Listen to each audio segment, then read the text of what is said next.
Under the amber glow of early summer, ribbons of golden light, rich as freshly poured honey, began to stretch across the streets, weaving through the lush green leaves that still held the lingering moisture of late spring. The first plums of the season appeared, carrying the breath of the mountains and the essence of the changing seasons. They dyed the corners of roadside stalls in vibrant crimson, like small embers warming a space gradually transitioning into summer. Tieu San stopped at a familiar stall, her eyes sparkling with excitement as she deftly selected each plump, round fruit, their deep red skins encasing a tart, inviting flesh. Her heart fluttered with a gentle joy, like the soft chime of a wind bell, as she envisioned a batch of chilled plum syrup, a drink to soothe the sweltering heat lurking just beyond the porch. For Tieu San, her small kitchen was not merely a place for preparing meals or daily chores, it was a sanctuary for the soul. It was here that she poured all her meticulous care and sincere affection for those she loved. The rhythmic click-clack of the knife against the wooden cutting board echoed through the room as she sliced the plums with a steady hand, each cut imbued with patience and reverence for nature's gift. Standing by the stove, the radiating heat mingled with the heady, sweet and sour aroma of ripening plums as they met the flame. The process of simmering the fruit with sugar unfolded slowly, demanding absolute focus. She watched each grain of sugar melt and cling to every fiber of the fruit until the mixture thickened, turning into a shimmering, dark crimson syrup as viscous as premium forest honey. The glow of the fire reflected on her smooth skin, creating a warm tableau where love was materialized through jars of sweet syrup. In that moment, she did not forget to set aside a particularly beautiful jar, a crystal-clear glass vessel reflecting the brilliant hues of her finished work. She carefully wiped the rim and tied a small hemp twine around it as a delicate touch before bringing it to Mr. Hoai. To her, this was more than a culinary gift, it was a tender inquiry, a quiet solace amidst the days he spent buried in interior design ledgers, where dry blueprints and figures dominated his mind. Tieu San's care was like a cool stream meandering through his busy life, creating an invisible yet sturdy bond that connected their two distinct worlds through the flavor of devotion.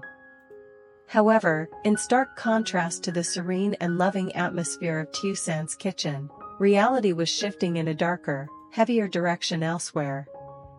Behind closed doors, where silence brought not peace but a suffocating oppression, undercurrents of conflict and calculation began to rise. That space held no amber summer sun, nor the sweet fragrance of plum syrup. There was only the chill of unspoken words and the pressure of fractures silently spreading beneath a calm surface. These undercurrents, though not yet a full-blown storm, had begun to create their first tremors. They signaled a coming chain of events where tranquility was merely a temporary mask for the brewing tempest, a cruel counterweight to the small, warm world Tieu San was painstakingly building. The connection between these two realities lay in the fragility of happiness. While one side strove to preserve the purest values, the other stood on the threshold of upheaval, pulling the characters into the invisible whirlpools of fate. That afternoon, the sky seemed higher and bluer, as the final rays of the day spilled over the porch, painting every corner of that peaceful space in a pensive gold. Grandma, a woman who had labored her whole life with calloused hands yet a heart full of warmth, was busily tidying up the room for her children and grandchildren. She meticulously smoothed every fold of a new blanket and laundered the curtains until they were fragrant, ensuring that when her daughter-in-law and little Min Chow returned, the room would be filled with the scent of welcome and comfort. Every movement carried a silent hope, a longing for the warmth of a child to fill the house that had grown too quiet through the long years. Yet, in that moment of pure preparation, fate orchestrated a twist that made the elderly woman's slow heartbeat skip a painful throb. While flipping over Toan's pillow to change the case, she stumbled upon a neatly folded white paper, lying silent like a secret waiting to be unearthed. As the cold lines of a DNA test appointment appeared before her eyes, bearing the names of her son and the granddaughter she cherished above all else, the world around her seemed to grind to a halt. That fragile slip of paper suddenly felt heavier than any burden she had ever carried, tightening her chest with an overwhelming sense of bewilderment, fear, and doubt over what had long been considered an absolute truth. As the twilight began to blur the surroundings and Toan returned home, weary from a long day, he could not evade his mother's troubled yet profoundly gentle gaze. In the dimly lit room, he finally cast off his psychological burden, confessing to a fateful encounter with an old friend that had upended his entire foundation of belief. Vague memories, seemingly buried deep under the dust of the past, memories of a drunken night in Hanoi years ago, suddenly surged back to life. His friend's resolute conviction acted like a flash of light piercing through the fog, leading Toan to believe in a possibility he had never dared to dream, that Min Chao was not a stepchild brought home by his wife, but his own flesh and blood, a living legacy standing right before him. In that moment of facing a truth still suspended on those fateful pages, human compassion suddenly shone bright, transcending all calculation or common logic. Instead of letting confusion take hold, Grandma, with the grace and wisdom of one who had traversed most of life's journey, stepped forward, using her trembling yet steady hands to grasp her son's. Her words came out as calm as the breath of the earth, carrying an infinite healing power. End quote. Regardless of what that paper says, we have raised her since she was an infant, nursed her through every fever and every first step. She remains our child, my grandchild. Say nothing to Trang for now, let her be at peace with the happiness she holds. End quote. Together, they made a deeply humane decision, to tuck that secret away into the deepest corner of their hearts. They chose to let love be their guide, rather than allowing cold numbers on a page to dictate the destiny of a family.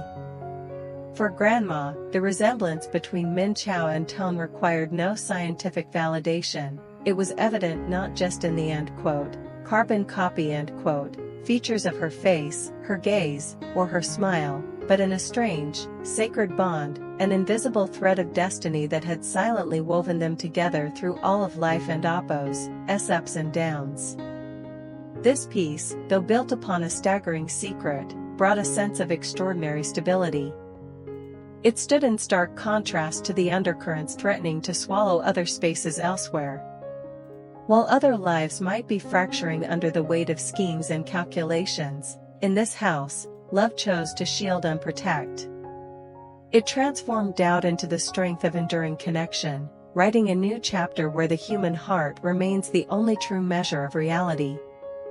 Within that enchanting crimson space of the freshly finished plum syrup, in another corner of the garden, where lush canopies whispered secrets to the summer wind, a new dream was quietly taking root, green and full of promise. Hai sat there, in a rare moment of respite from the whirlwind of blueprints and dry interior calculations, his eyes softly lingering on Tieu San. She was slowly savoring a glass of the deep red plum nectar, the color of devotion and skill, crafted by her own hands, shimmering under the late afternoon sun like molten ruby. The tart yet lingeringly sweet flavor seemed to ignite a fierce inspiration within him, a shift in his consciousness regarding the meaning of career and happiness. Suddenly, he looked at her, his eyes bright with a newfound conviction as he voiced a bold idea. End quote. What if we don't and oppose open the hot pot restaurant anymore? Let and oppose open a garden cafe instead, darling. End quote. Those words fell into the air like a clear bell, not only breaking the afternoon silence but opening a magical portal into a corner of Tieu San and oppose, a soul that she had long cherished but never dared to name. The idea of a garden cafe was more than just a change in business plans. It was a transition from the noise and steam of a crowded restaurant to a refined space where nature and humanity harmonized. They huddled closer together over a small laptop, the screen lighting up with captivating images that whisked them away to rustic wooden houses, minimalist yet cozy. In their imagination, paths of pure white pebbles emerged, winding gracefully beneath fences of blooming flowers, creating a scene of extraordinary peace.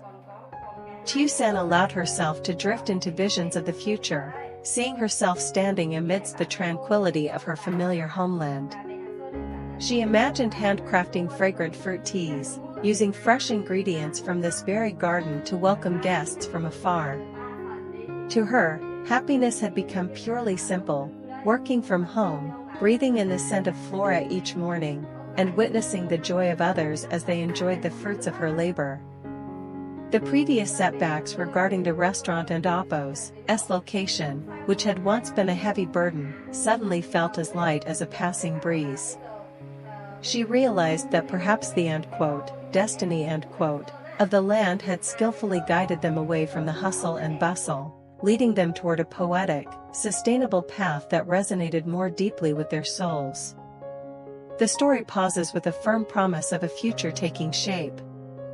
In the flow of time, the secrets hidden beneath the pillows of Grandma and Toan will soon be brought to light, carrying powerful vibrations of bloodline and kinship.